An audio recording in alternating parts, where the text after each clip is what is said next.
currently in Bristol, United Kingdom. And Josh is going to help me go through sort of the differences between our Prime Minister and the President. They both suffered from COVID-19. We just literally heard, it just broke recently, that Trump is now working back in the Oval Office. So obviously a much more speedier recovery from Donald Trump. But throughout this broadcast, we're going to talk through the differences and hopefully get to the bottom of why their sort of experience with coronavirus was so different. But Josh, just to start us off, it was such a media circus, wasn't it? Trump's whole admission and then finally him leaving the Walter Reed Medical Center. It was quite a spectacle, wasn't it? I mean, let's be honest, it was a spectacle from start to finish. All the way from Trump basically announcing that he had COVID-19. Then he released the video saying, I'm feeling good, I'm going to hospital, but I am feeling good. Then the complete drive-by whilst he was in the hospital. Then obviously the video of him in hospital. The media then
Boris on just a few days before. And of course, he did not look well at all when he was when he appeared outside Number 10, clapping for the carers as well, clapping for the NHS.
people.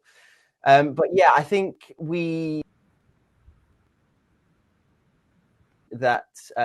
Donald Trump did get some. There you go. Sorry, just trying to bring you back on the screen there. He did receive some oxygen treatment. So his doctors didn't reveal how much oxygen or if he had oxygen, I don't think, at hospital. I think he was very sort of tricky with how he was sort of saying his statements very, very carefully, wasn't he? So I don't think it was ever clear whether he got oxygen in hospital. But that, of course, is what Boris Johnson got. That was one of the only forms of treatment that we actually learned that Boris Johnson And actually that's the had. thing. I think when it came to Boris Johnson's treatment, there were a lot of conflicting reports. Sources were telling me exclusively that he was on a ventilator, and wasn't. And also, other sources told me that he received what's the anti-malaria drug called, hydroxychloroquine. Yeah. So again, nothing has been confirmed here. This is just what sources from the Westminster area were telling me over text, and they were giving me updates. Of course, none of this was confirmed. But that's the thing. I think what we can say at least was that Donald Trump and the American people were much more well informed of the president's treatment than the British were when Boris Johnson was taken into intensive care. That's all pretty much that we know, is that Boris Johnson was taken into intensive care and he thanked the nurses that looked after him. That's pretty much all we know. Yeah, so I mean, I've got some info on the screen here. So Monday afternoon, the Prime Minister's condition got significantly worse, and a decision was then made to take him to St Thomas's intensive care unit. So he was put in a side room, and then he was very quickly, I think, he went into ICU, which ICU patients who were suffering from COVID-19, especially at that time in the pandemic, we're talking still the spring here, they would typically put on ventilators, which is obviously, as we've heard, quite a traumatic and invasive process. So they didn't choose to do that for the Prime Minister, probably because you have to be sedated, don't you? You have to be put in sort of a coma, essentially, to benefit from a ventilator. So a CPAP machine was what he used. But I think, sources were saying, I've got information here that he was very, very ill when he was taken to an ICU. And, the same things as you. There was talk about whether he would go on a ventilator. Touch and go is what I've got from this source here. So, and I think that probably was the best decision for him to not go on that ventilator, because I mean, just in terms of the political story, the narrative that would then spill out from that, I think that then you sort of that tells paints a very different story and paints a different picture as the one that we actually got. Because if we heard in the news bulletin that evening that our Prime Minister was now on a ventilator in a medically induced coma, I mean, there's not a lot of hope left in that narrative, really. So I think in terms of the political reporting around Boris going into hospital, that was definitely important. So I think that maybe informed that decision. What do you think about that? Do you think, had he not been such an important person, would he have ended up on a ventilator? Well, I'm not so sure. Obviously, when it comes to any country leaders and any especially current sitting leaders and sitting politicians, of course they are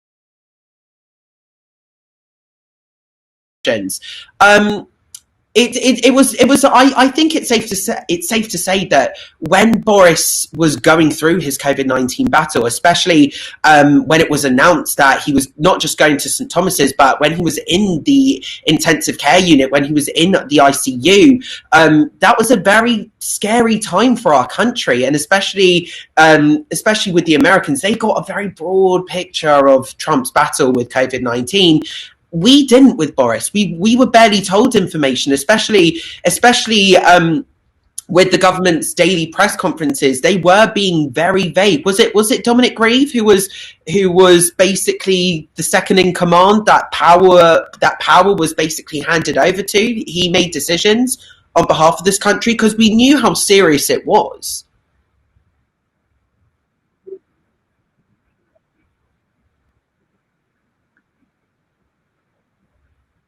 Accurate reporting around Trump's actual condition. There was lots of um, there was lots of information that came out later that discredited the initial sort of words around his condition. He was saying that he was in good spirits, he was doing fine, he was just going to hospital as a sort of an overly cautious measure. But that then transpired not to be true, and he had to have oxygen. His oxygen saturation levels were much lower than what they should be for a man of his age and BMI and that sort of stuff. So I think what maybe was a major difference was how much we understood of the condition. So I think we knew that Boris Johnson was quite gravely ill. He'll freely admit, won't he, that he was very, very ill. But I don't think we get quite the same admission from Donald Trump. I don't think that he would freely admit that he was even scared or worried at any point. But I think that's something that Boris Johnson would freely admit. Just going to say a quick hello to the people watching. We've got Mel, who is watching from Sydney. Paul Ryder says hi. Peter Bittner says hello from Seattle. And welcoming you to HAPS, Peter Bittner is, and COVID is political theatre, says NASA_lies. And we've definitely seen some political theatre around Donald Trump's experience with COVID-19. That incredible video, which I'm just putting on the screen right now. What great campaign material that's gonna be for it is, but at the same time, it could easily go against them, because the one thing that Trump is emitting from this is excessive optimism.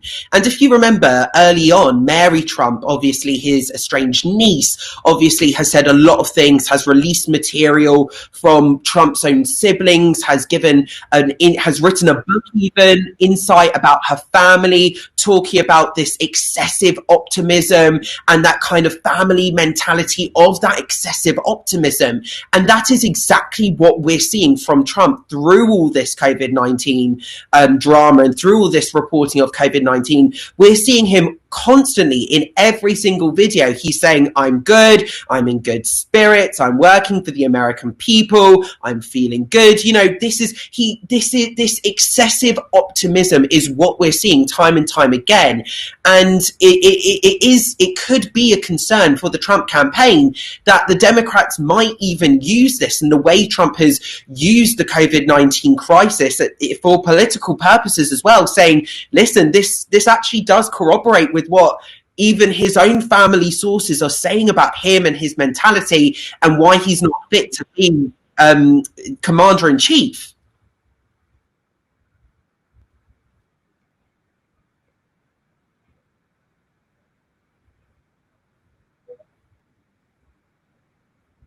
Drive-by, yeah.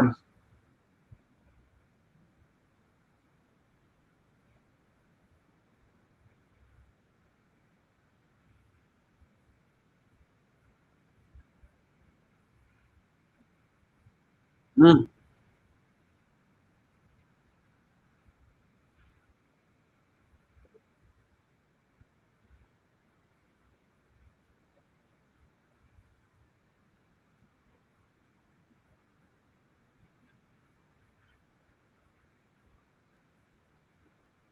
I, I do think I do think, first of all, the White House did say about the people in the car, the Secret Service were accompanied Trump in the car, they did say that they were volunteers and they went in the car completely voluntarily.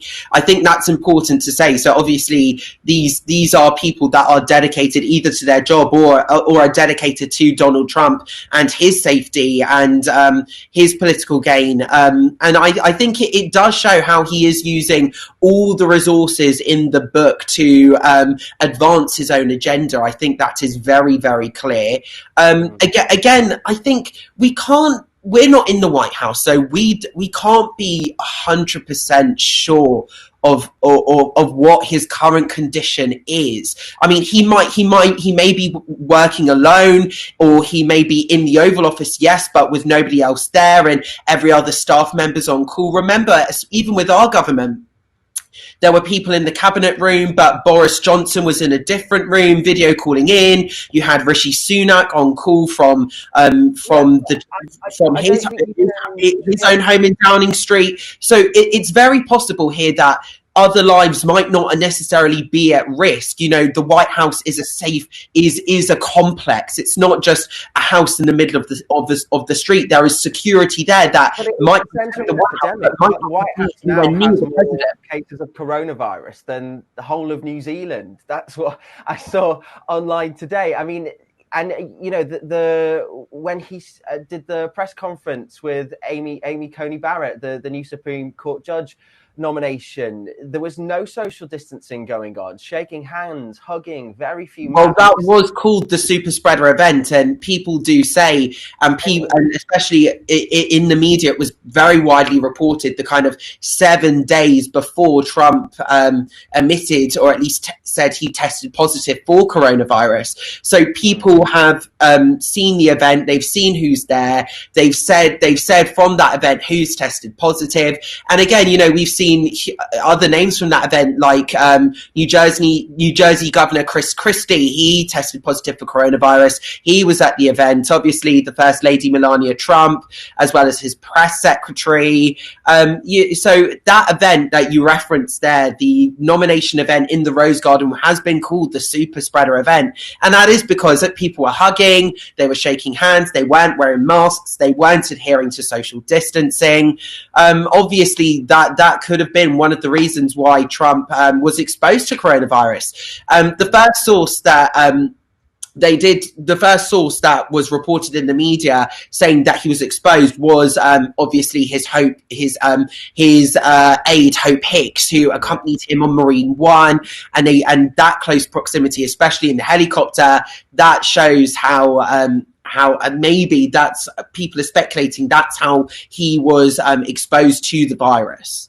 But obviously the super spreader event didn't help that in the slightest. Got a comment here from Teresa Lampkin. He says, how can you even give this clown air? Don't you understand? He does all this to wind people up, but it's giving him air. I mean, what else would we expect from a reality TV president? He knows how to work the media. I mean, thousands of journalists, including us tonight, are talking about him and his COVID-19 recovery. But I was reading about a poll from Ipsos and Reuters on Sunday, which said something like 65% of people thought that he'd been careless, and it's pushing Joe Biden higher and higher. It was showing, I think Joe Biden was like 10 points higher. But I think we're just seeing, aren't we, how the White House, you know, Trump's right at the top of the White House, in charge of pretty much everything, as we're led to believe. If that many people from the White House are now testing positive, his advisor, Stephen Miller, Assistant Press Secretary Jalen Drummond, Kayleigh McEnany, Chad Gilmartin, Caroline Levitt, some of these names that I haven't even heard before, Hope Hicks, like you mentioned there, all of these people in Trump's inner circle now testing positive for coronavirus. I think that just goes to show what's actually going on, inside the White House. And I don't believe that we can trust that the White House and the Oval Office is going to be kept as COVID secure as we would hope it is, because if Trump is going to leave hospital, probably still possible of spreading the virus, stand on the balcony, like you said, promenading across the South Lawn, then removing his mask when he gets to the balcony. I think that, that sets the bar, doesn't it, for how he's going to be acting from now on. And I think that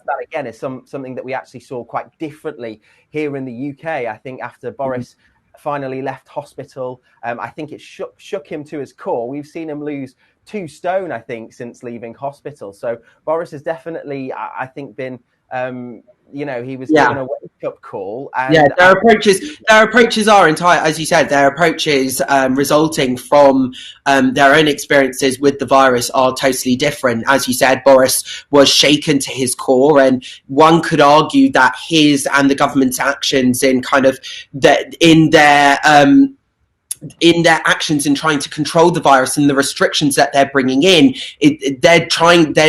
one could argue that they are being overly cautious. As Trump, his main messaging from his own experience was, I'm fine, I have an understanding, but I'm fine. Don't let the virus dominate you. Don't let this virus dominate our lives. Carry on as normal almost. So we are seeing these two completely different approaches. And I think that did, their own experiences have played a part in that. I think obviously one could say, from looking at the evidence that at least has been made public, whilst Boris Johnson was gravely ill, whilst we know that some of Trump's condition has been concerning, the facts show, or at least suggest, that he hasn't been anywhere near the place that Boris Johnson was in, and therefore their approaches to the way they're handling and their own messaging coming from this virus is different. Obviously, Boris at the moment is not fighting an election. Trump is in the midst of an election cycle. We are nearly there. Is it over a month? Just less than a month to the US presidential election. So there is a lot more at stake politically for Donald Trump than there was for Boris Johnson. And I think it is very clear that in the back of Trump's mind all the time, he has this election at the back of his mind. So this is as much of a campaign point as it is a general policy to the American people. Well, talking about their attitudes towards the coronavirus, we're just going to turn our minds back to the spring, in March, in fact. This is what Boris Johnson had to say.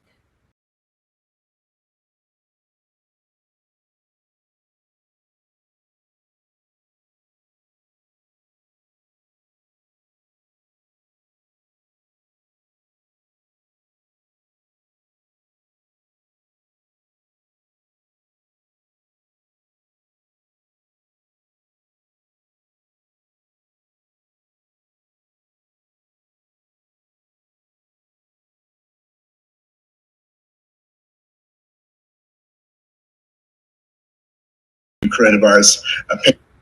Apologies for a little bit of echo there. Still trying to work out how to play those properly through. But I mean, you can see that they probably had quite a similar approach to coronavirus, like sort of a laissez-faire. I went in there, I was shaking people's hands. But I think that's slightly excusable in Boris's case, because we were right at the start of the pandemic. We didn't really understand the virus and the severity of it. We were soon to start seeing quite a lot of daily deaths. Because I guarantee Boris would not take that attitude at this current moment in time, would he? Let's be honest, he wouldn't. So I'm just going to play some more video here. I think that's the one. So, yeah, I mean, this was Boris. He was, sort of, it's fine. I went in there shaking everyone's hand, trying to not downplay the way that Trump is doing now, but definitely not treating it with, the caution that we are seeing now. And I think, obviously, Boris has changed his tune, but Trump still, even after the death of more than 200,000 Americans, more than 7.4 million Americans infected with the virus, Trump is still, sort of beating that drum that lockdowns are bad, that masks don't need to be worn or should be, worn as little as possible. I think that that's probably quite damaging to America, as a society, that sort of, if it's giving people probably an excuse to break lockdown restrictions or reject having to wear a mask. It's if the leader of the country has got that sort of attitude, I think it's easy to recreate, which I don't think it's certainly setting an example, isn't it? It's certainly setting an example. And I think Trump is trying to play to his base in Middle America within the Rust Belt, because whilst it's very clear he's trying to portray Joe Biden as being overly cautious, whilst Trump clearly has the economy in the forefront of his mind and is also playing to what his base wants and what plays well for his base, and arguably what also plays well to swing voters as well, because that's what Trump has in his mind. Especially if we look at his tweets today, he's saying he's going to win Pennsylvania, for example, by big numbers. That's a very important swing state in the upcoming presidential election when it comes to the electoral college vote. And he's trying to play to a certain base of voters here. And arguably this could be a bad example. But it's something that only time will tell. I think what is obvious is that Boris Johnson's approach to the virus has completely changed. From the beginning of the pandemic, he's now really a stickler for social distancing guidelines and not shaking hands and maintaining distance and sanitizing and these tough restrictions. Rumor has been in the UK that we're going into a second lockdown for weeks now. Although it still hasn't happened, obviously today Nicola Sturgeon's implemented tougher restrictions in Scotland. We know that there are extremely tough restrictions in Northern Ireland and Ireland as well. So we are seeing very different approaches coming from all sides here of the political spectrum. But what we have to bear in mind when it comes to Trump is the election. It's always going to be either in the back of his mind or even at the forefront. So every move is going to be calculated and I think tested with focus groups before it's even been made. And I think that's important to note here. Well, just going to say hello to a couple of people who are in the comment section. Do let us know if you're watching. Let us know your thoughts on what we're discussing today. So we're discussing the differences between Boris and Trump. They both had COVID, but they both dealt with it very, very differently. So hello to Pablo, who's watching in Los Angeles. Hello to Carmine Branco, who's watching from Derby, and Dr. Maria, who is watching from Spain. Hello to everyone. What are your thoughts on Trump's attitude? Just very quickly, though, we did have a comment about the painting behind me. Oh, is that your painting? I thought they were talking about my screen behind me here. No, they're talking about this painting at the back over here. It's basically covering an exercise machine. Right. And it's kind of one of those abstract modern art type paintings. So it's I know people have commented it looks slightly offhand or slightly weird, but what would you rather see? A cool looking painting which provides a unique decoration, or a simple exercise bike? So glad we got that cleared up. I really couldn't work out I didn't even notice the painting there, but you are just a small box in my screen currently. That is the secrets of home broadcasting, everyone. Every room is a studio nowadays for us lot. But let's get back to Boris, because I think it was quite interesting in PMQs today. Leader of the opposition, Keir Starmer, said that this was government in hindsight. That's what he had to say about Boris's approach to the coronavirus now. It does seem, the amount of U-turns that we've seen, I don't think Boris really feels, to quote Theresa May, strong and steady right now. Stable. I just don't think it's strong and stable. That was it. I just don't think that he anything is too clear. We've got conflicting advice all the time from his different ministers. And even today, very few questions put to him by Keir Starmer were actually given an answer. And, Keir Starmer actually got very patronising at the end. I think that must be very frustrating when after, over and over again, he's only got 6 questions. He has to use them well. And Boris Johnson just won't give an answer. Instead, he just says, it's important to stick to the advice and hands, face, space. It's just catchphrase, sound by sound, very little actual information. And then, of course, there's the scientific evidence to support the rule of 6 and the 10 p.m. curfew, which I don't believe exists. I mean, it can't. The government. The curfew does exist. Like restaurants are, especially down here in London, are keeping the curfew, are adhering to it very strictly. If you're £10,000 fine if you don't. So I think exactly. Really. And let's be honest, in the current climate, businesses can't afford to be losing that kind of money. Obviously, the curfew is an annoyance to a lot of people, and I know it hasn't been received well in the press at all. The Mail today, it was in their newspaper. They're trying to almost, one could say, agitate against it, allegedly. This is the thing. I think Keir Starmer is right, saying, yes, this is a government in hindsight there. We have seen U-turns, but then at the same time, this is a very new virus.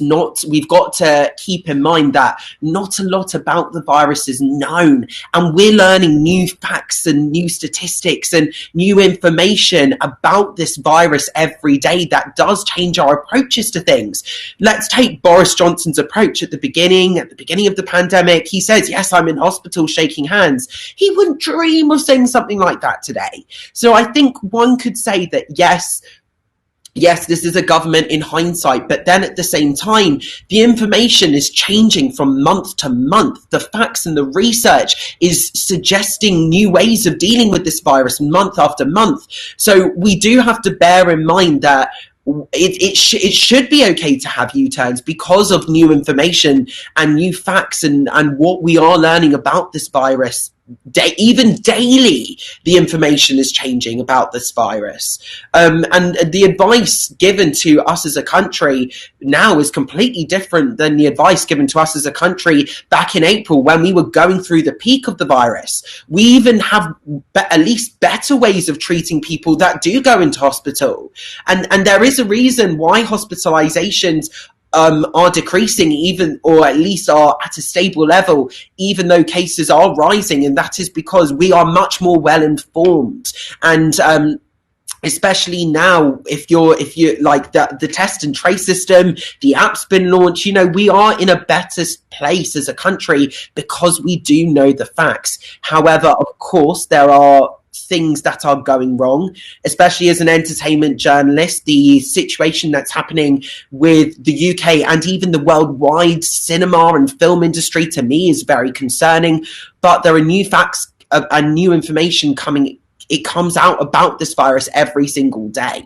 So we do have to bear in mind when looking at the decisions. And whilst Keir Starmer's points and concerns are valid, and whilst calling the government a government in hindsight is a fair comment, he is very methodical in his approach. And let's just say even his approach compared to the likes of Angela Rayner within the Labour Party, even the Labour Party's approach is all muddled up as well here.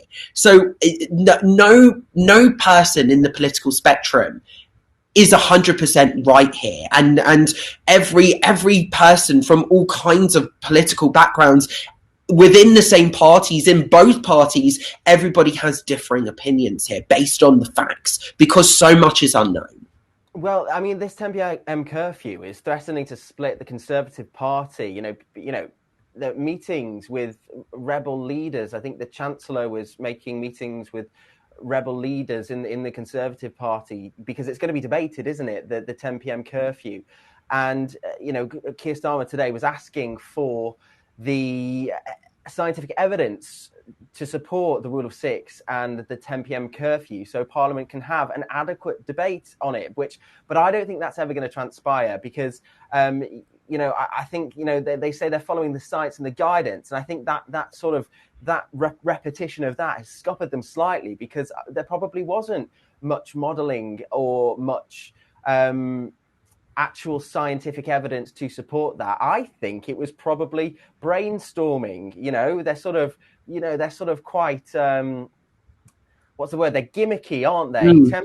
Curfew, I mean, when all these restrictions were announced, initially straight away as a journalist, I looked at the facts, and I think I saw what the government was trying to do, and I personally believe that they were trying to keep things as kind of normal as possible, but at least limit contact as much as possible so businesses can still survive. But there are restrictions, at least they're trying to put more restrictions on us to limit our contact with each other so we can have this kind of build up so we can have a semi-normal Christmas.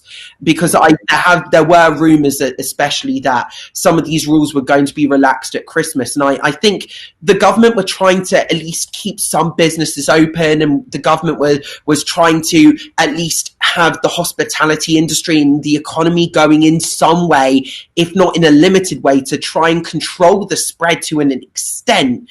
Because what if you think about it, if pubs shut at 10 p.m. instead of 12 a.m., that's 2 extra hours of people not mingling. So I think what they're thinking of is the extra amount, and they're trying to, it's a case of moving the needle either way. They're trying to keep control of the tiller to make sure the ship doesn't steer far left or far right, so to speak. I think we're sort of seeing that, aren't we? I think they openly said it's out of control. The cases, even their ability to track accurately the amount of cases that we're seeing in the UK, these restrictions obviously aren't working. People just aren't abiding by them, regardless of what new things come in place. The majority of people probably are breaking some sort of restriction, quite regularly. What I also think as well, I think the curfew presents its own problems. Let's take London, for example. So all restaurants, blanket, have to shut at 10. So at 10 o'clock, you have all these remaining patrons in these restaurants all leaving to go home at the same time. So you have more people crowded into the underground, breathing in the same recycled air, regardless of whether they're wearing a mask or not. You have the potential to crowd up public places because everybody is leaving to go back to their houses at once. It's not staggered. So obviously this crowd, you can't control the virus in a crowd. And that's the problem here, is these new restrictions that have been put in place are presenting new problems and maybe presenting unforeseen problems here. And this is what I'm saying about the information changing daily, is that one restriction could be put in place with the best intentions in mind, but then saying that unseen or unforecast problems can arise because of it. Well, if we look at what Keir Starmer said today, for example, Prime Minister's own local authority, Hillingdon, today there are 62 cases per 100,000, yet no local restrictions. But in 20 local areas across England, restrictions were imposed when infection rates were much lower. In Kirklees, it was just 29 per 100,000. So if places are under enhanced restrictions and have a lower infection rate than other areas of the country which have much higher cases per 100,000, that shows an uneven application of these restrictions. It's not clear yet what the criteria are exactly for these local lockdowns, and in some areas the local lockdowns just aren't working. I can't remember the area off the top of my head, but their infection rate had increased tenfold during a local lockdown. Some places have been under local lockdown for 2 months now with no sign of them getting out. So what isn't working here, I think, is the government have completely lost the faith and the faith of the British people and the British people's enthusiasm to abide by the restrictions. They're getting tired from it, aren't they? And Margaret Ferrier. I think the British people are getting tired. And as you said on the point of Margaret Ferrier, it doesn't help that even MPs are, and even Boris himself, when speaking up in the north, when getting his own information wrong about social distancing and mixing and everything, when there's all this mixed messaging, it's hard for people to decipher what to do and what not to do. And so people, I think, probably think, let's just forget about it, because we don't even know what the government's saying because there's so much mixed messaging. And I think it's fair to say that people are just tired.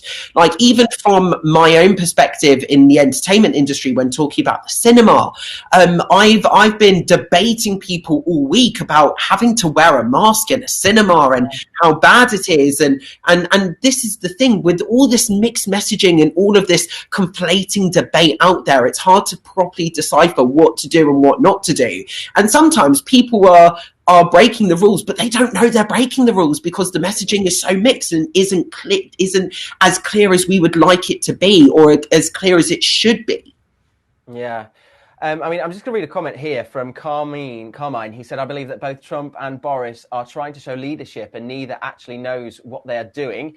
They both wanted to reopen fast. Then, after having to close down and the people aren't following the basic guidelines, we need more control and to make sure that people follow all the rules. Trump is a useless joke with hundreds of thousands of dead on his conscience.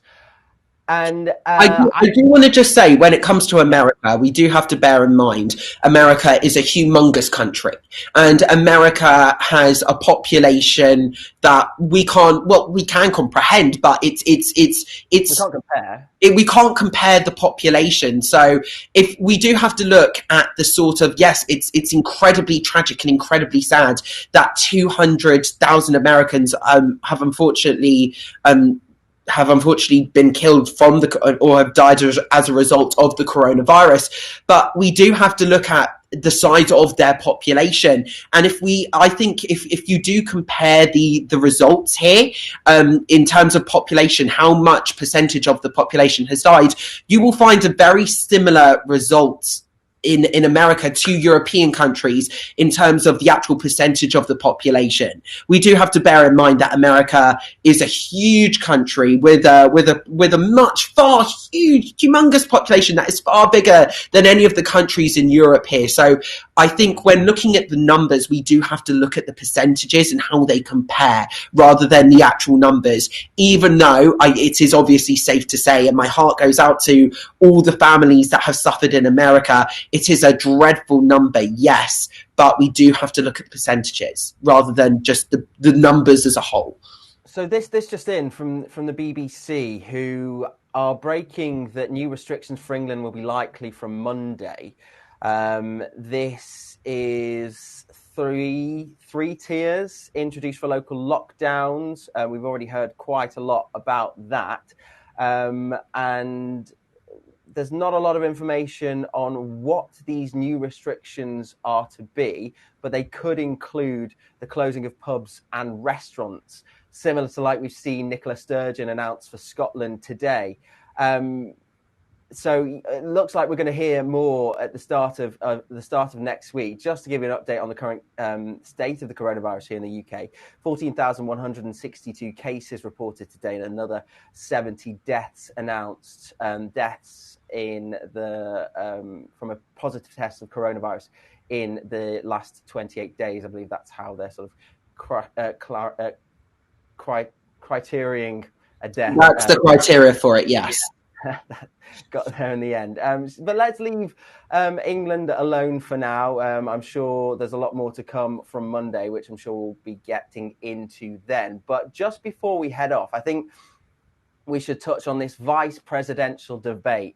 Now, I think up until definitely in my lifetime and enough of my lifetime that I was involved and engaged in global politics, the vice presidency maybe has been a bit of a sort of ceremonial position, but it was all, it's always Well, to the point of Dick Cheney with George W. Bush, it's been depicted in the film Vice, and it's very widely known that Dick Cheney completely changed the role of vice president, and he was very heavily involved in policy making and policy instrumenting in the administration of George W. Bush, and we know the same with Joe Biden in the Obama administration.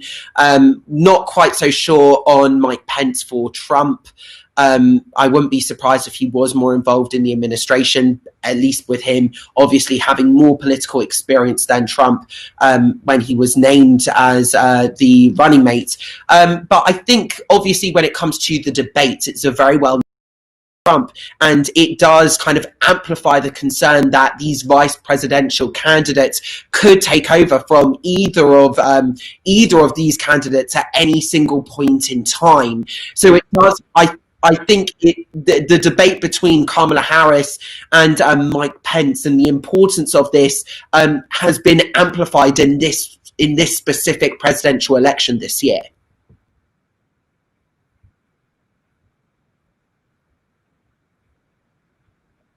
Mm,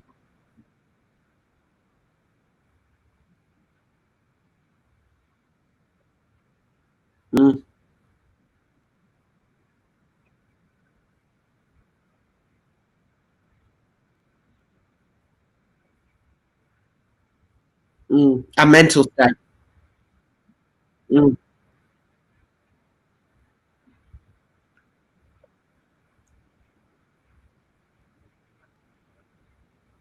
On either side, and I think it's fair to say on either side, both for Pence and for Kamala Harris. So the pressure is on. And I will say, the pressure is on for Kamala tonight to deliver. I think that this is as this debate, especially because we don't know the future of the actual presidential debates. Both these candidates are going to be speaking on behalf of their future administrations to be, and this is going to be an important debate for the American people because we're going to get a real proper insight into the administration here. And I think usually, especially if we look at the Tim Kaine versus Mike Pence debate, they were debating some issues, yes, but a lot of it was very much they were defending and attacking the other candidate or their own candidate, respectively. Like Tim Kaine was defending Hillary Clinton and going on the attack for Donald Trump, and I think that was obviously the same with Mike Pence attacking Hillary Clinton and being on the defense of Trump. But this is going to be interesting because for the first time properly in a vice presidential debate, rather than debating about the candidates and the strength and the bolstering or the attacking of the other candidate, we are going to see both of these politicians who are vying to be vice president. We are going to see them debating policy here and what they would do if they were to properly step into the top job, because that is a real possibility on either side. Because although there has been all this ceremonial pomp and purpose coming from Trump's side and beating COVID, he's not quite out of the woods just yet.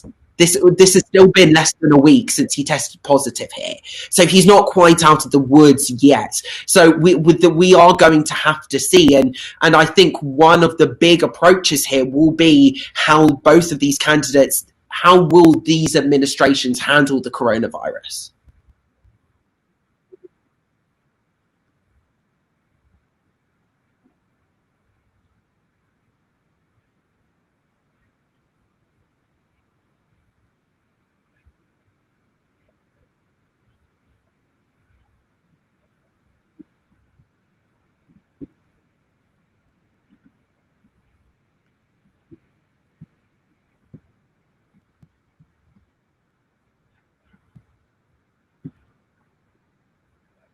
Mm,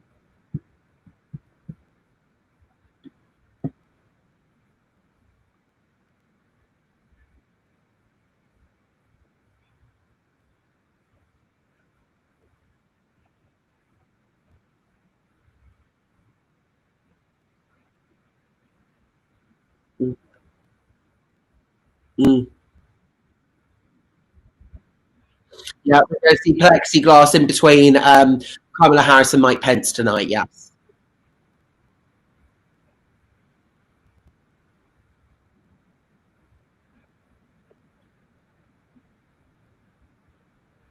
Mm,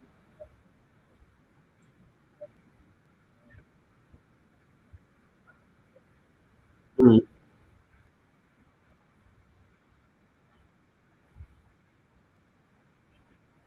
mm.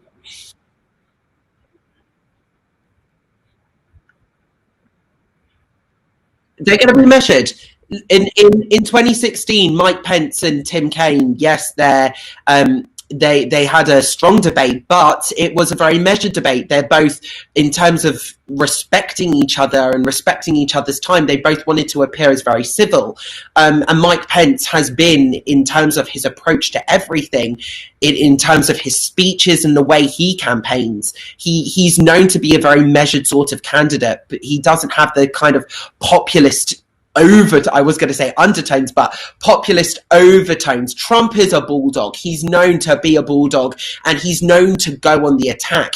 And I think Joe Biden's strategy was he didn't want to appear weak, so he had to at least. I think his approach for the first debate was right. Trump's going for a certain tone. We need to match that. As Pence is known to be far more measured than Trump can ever be, and so Kamala Harris, I think she is going to want to be seen in the debate as this attack dog. But I think she will do this in a measured way, because I think this is why I'm saying the vice presidential debate is, in terms of this election cycle, is unlike anything we've seen before, because we're going to get a real insight into the administrations, and people are paying much more attention to the vice presidential debate than ever before because of this coronavirus pandemic. This has been a political game changer. Yeah, I mean, I probably will stay up to watch it tonight, which isn't something that I've probably never, ever done before. But I think, I don't think I could call this election. Could you? Currently, no, because the thing is, I'm very wary of the polls.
And obviously Florida has always been a very close state here. So there is talk either way. So it's a case of not what can Trump win, it's what can Joe Biden flip, and that is what we have to look at. That's what we have to look at here. That's what we have to really pay attention to. And the answer is, can Joe Biden flip enough states that Trump won in 2016 to get to 270 on the Electoral College vote? That is the question. I think some very risky tactics we've seen from Donald Trump it's in the past few days since that previous debate. I think, there's still a lot more to see. Will that debate go ahead next week? Joe Biden himself said that he doesn't want it to go ahead. We're going to see the VP candidates go head to head tonight. It's very exciting, isn't it? But I literally couldn't call it even if I tried. Just going to wrap up now with a comment from Carmine, who says, one thing that must be avoided, again, talking about the pandemic now, is panic buying, and those merchants that have played to higher prices just for financial gain should be avoided by law. That would assure that the prices don't hike and people don't remain without basic needs. I haven't seen any evidence of panic buying around me. I think some supermarkets have started to limit certain products again, but I don't think we'll see anything like that. We're going to hear some more news of new restrictions on Monday. The BBC is reporting here in England, but that is about what it's looking like so far for now. I mean, I'm not sure what the situation's like in the US. When I speak to my family out there, they said they're getting hold of groceries. I have family out in Agora Hills in California. It's about 45 minutes outside of Los Angeles. And they say when they go to Target or Walmart, yes, there's social distancing in place, but they're getting hold of products and food easily. And the government was trying, especially at the beginning of the pandemic here, was trying to emphasize, guys, don't panic buy. There are no problems within the supply chains at the moment. There hasn't been a shortage of food like we saw in World War II, where we've been forced to ration. So I completely agree with that. Let's not panic buy. Yeah, absolutely. No panic buying. But do make sure that you follow myself and Josh on HAPS, a network of now, a social media news network where journalists from all over the world will be telling you the story from where they are. Today, we've obviously covered, something that we know a lot about, our Prime Minister's experience with COVID-19, comparing that to Donald Trump, the President of the United States, experience with his own illness, which, we talked through, has been a wild ride, to say the least. But it's been great to have your company tonight. You too, Josh. Thanks for joining me on this live. What me and Josh are hoping to do is bring you a weekly showbiz news update. And that's what we were planning to do today. But obviously, Donald Trump and Boris Johnson took the spotlight there. But you'll be seeing us on HAPS over the next coming weeks, bringing you the current picture of what the entertainment industry is like. And there's still lots going on, even though venues are closed, cinemas are closing down, and Bond movies are being postponed. But we'll get into all that in the next few weeks, I think. Thank you so much, Josh, for joining us here on HAPS. And thank